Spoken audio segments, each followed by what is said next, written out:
પ્રેમી અમદાવાદીઓ માટે flower show બાદ બોન્સાઈ ફેસ્ટિવલનું આયોજન કરવામાં આવ્યું છે। આગામી 4 માર્ચથી 10 માર્ચ દરમિયાન બોન્સાઈ ટ્રી માટે ટ્રોપિયોરી ફેસ્ટિવલ યોજાશે। સિંધુ ભવન ઓક્સિજન પાર્ક પાસે આ ફેસ્ટિવલ યોજાશે, જેમાં 50થી 100 વર્ષનું આયુષ્ય ધરાવતા 750 બોન્સાઈ વૃક્ષો જોવા મળશે।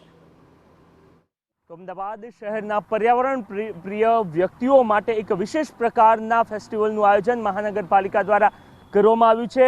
અગાઉ ફ્લાવર શો અને સહિતની તમામ બાબતો કરવામાં આવી હતી અને ત્યારબાદ હવે બોન્સાઈ જે વૃક્ષો આવે છે એનું એક વિશેષ આયોજન કરવામાં આવ્યું છે। આપ જોઈ રહ્યા છો કે કેવી રીતના આ ટ્રી છે, આમ સાઇઝ વર્ષો જૂનું આ વૃક્ષ છે, પરંતુ એની એક પદ્ધતિ હોય છે બોન્સાઈ, અને એ પદ્ધતિ હેઠળ વૃક્ષ નાના જ રહે એ પ્રકારે એનો ઉછેર કરવામાં આવતો હોય છે। અને એવા જ અલગ અલગ સમગ્ર દેશમાંથી મંગાવવામાં આવેલ 700 કરતાં પણ વધારે બોન્સાઈ વૃક્ષોનું આ વિશેષ ફેસ્ટિવલનું આયોજન કરવામાં આવ્યું છે। અને એ તમામ વૃક્ષો 5 વર્ષથી લઈને 60-70 વર્ષ સુધીના જૂના છે અને એ પ્રદર્શન માટે રાખવામાં આવનાર છે।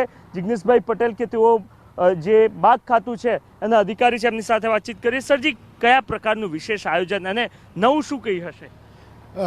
માનનીય મ્યુનિસિપલ કમિશનર શ્રીની મળેલ સૂચના મુજબ ચાલુ નાણાકીય વર્ષમાં આ બોન્સાઈની શોની આયોજન કરવામાં આવવાનું નક્કી કરવામાં આવેલ હતું।